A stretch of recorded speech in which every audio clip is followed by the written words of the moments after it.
ସାଙ୍ଗମାନେ ଆସନ୍ତୁ ଘରେ ତିଆରି କରିବା ହାତ ତିଆରି ନିମ ସାବୁନ। ସେଥିପାଇଁ ଆମେ ଫ୍ରେଶ୍ ନିମପତ୍ରକୁ ଆଣିବା।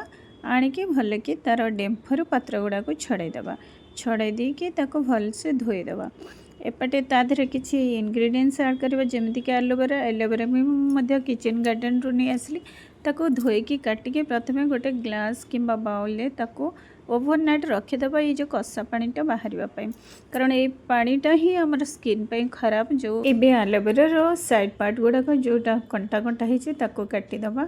କାଟିଦେଲା ପରେ ମଝି ପାର୍ଟଟାକୁ ବାହାର କରିକି ଏମିତି ଚାମଚ ସାହାଯ୍ୟରେ ତା'ର ପଲ୍ପଟାକୁ ବାହାର କରିବା ଆଲୋଭେରାର। ତାକୁ ଗୋଟେ ପାତ୍ରରେ କଲେକ୍ଟ କରିବା। ସାବୁନ ପାଇଁ ୟୁଜ୍ କରିଥିବା ଇନଗ୍ରିଡ଼ିଏଣ୍ଟସ୍ ଗୁଡ଼ାକ ଆଲୋଭେରା ୟୁଜ୍ କଲେ ସେଇଟା ହେଲା ଅର୍ଗାନିକ୍, ଯେଉଁଟାକି ମୋ କିଚେନ୍ ଗାର୍ଡ଼େନରୁ ଅଛି। ନିମପତ୍ର ମଧ୍ୟ ଅର୍ଗାନିକ୍। ବର୍ତ୍ତମାନ ଆଲୋଭେରା ଆଉ ନିମପତ୍ରକୁ ଛାଡ଼ିଦେଲେ ଆଉ ଯାହା ମୁଁ ଇନଗ୍ରିଡ଼ିଏଣ୍ଟସ୍ ୟୁଜ୍ କରୁଛି ସେଇଟା ଇଭିଏନ୍ କ୍ୟାପ୍ସୁଲ୍, ଯେଉଁଟା ଭିଟାମିନ୍ ଇ, ଆଲମଣ୍ଡ ଅଏଲ୍, କସ୍ତୁରୀ ହଳଦୀ, ରୋଜ୍ ୱାଟର ଆଉ କିଛି ଲୋଟସ୍ର ଏସେନ୍ସ। ଏହି ଜାଗାରେ ଆପଣ ଯେକୌଣସି ଲାଭେଣ୍ଡର ଏସେନ୍ସ ବି ନେଇପାରନ୍ତି, ରୋଜ୍ର ପେଟାଲ୍ସ ୟୁଜ୍ କରିପାରନ୍ତି କିମ୍ବା ରଜନୀଗନ୍ଧା ଫୁଲ ମଧ୍ୟ ୟୁଜ୍ କରନ୍ତି। ନିମପତ୍ରକୁ ଭଲକି ଧୋଇଦେବା। ଧୋଇକି ଆଣି ଗ୍ରାଇଣ୍ଡର ଜାର୍ ଦେବା। ସେଥିରେ ମୁଁ ଯେହେତୁ ଆଲମଣ୍ଡ ଅଏଲ୍ ଦେଉଛି ସେଥିପାଇଁ ଗୋଟେ ଭିଟାମିନ୍ ଇ ଅଏଲ୍ କ୍ୟାପ୍ସୁଲ୍ ଦେଲି, ଆଉ 2-3 ଡ୍ରପ୍ ଲୋଟସ୍ର ଏସେନ୍ସ ୟୁଜ୍ କଲି, ଗୋଟେ ସ୍ପୁନ୍ ଦେଲି ରୋଜ୍ ୱାଟର ଦେଇକି ମୁଁ ଗ୍ରାଇଣ୍ଡ କରି ଆଣିଲି। ଗ୍ରାଇଣ୍ଡ କରି ଆଣିଲା ବେଳେ ସେଟାକୁ ଛାଣିଦେବା ଜୁସ୍ ଛଡ଼ାରେ, କାରଣ କିଛି ଖଦଡ଼ା ଅଂଶ ରହିବ। ଏକାଥରେ ତ ଭଲ କି ପେଷ୍ଟ କରିହେବନି। ତାପରେ ନେକ୍ସଟ ଟାଇମ୍ ଆଉ ଥରେ ସେ ଖଦଡ଼ା ଅଂଶକୁ ନେଇକି ଆଉ ଥରେ ମୁଁ ଗ୍ରାଇଣ୍ଡିଙ୍ଗ କରିଦେଲି।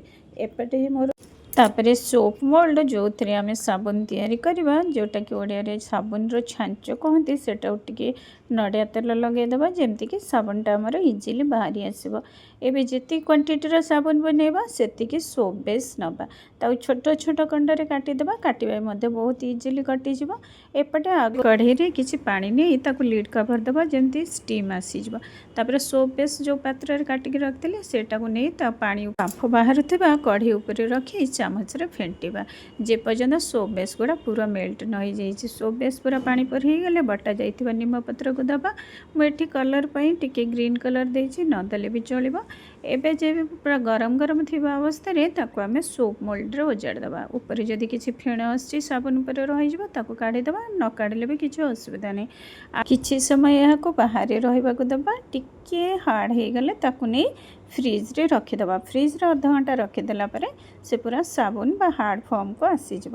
ଏବେ ଦେଖନ୍ତୁ ମୁଁ ଯେହେତୁ ତେଲ ଦେଇଥିଲି ସୋପ୍ ମୋଲ୍ଡରେ, କେତେ ଇଜିଲି ବାହାରି ଯାଉଛି। ସାଙ୍ଗମାନେ ସମର ସିଜନ୍ ପାଇଁ ଯେହେତୁ ଟିକେ ଆମର ସ୍କିନ୍ ଡିଜିଜ୍ ବାହାରେ, ଏଇ ନିମ, ଆଲୋଭେରା, କସ୍ତୁରୀ ହଳଦୀର ଏଇ ଯେଉଁ ସାବୁନ ପ୍ରିପାରେସନ୍ କେମିତି ଲାଗିଲା ଆପଣଙ୍କୁ ଥରେ ଟ୍ରାଏ କରିକି ଦେଖନ୍ତୁ। ଯଦି ଆମ ଭିଡ଼ିଓଟି ଭଲ ଲାଗିଥିବ ମୋ ଚ୍ୟାନେଲ୍ ହାଣ୍ଡିଶାଳର ଖଟିକୁ ସବସ୍କ୍ରାଇବ୍ କରିବେ ଆଉ ଲାଇକ୍ଟି ନିହାତି କରିବେ। ରହୁଛି, ପୁଣି ଦେଖା ହେବ ଆଉ ଗୋଟେ ଭିଡ଼ିଓରେ। ନମସ୍କାର।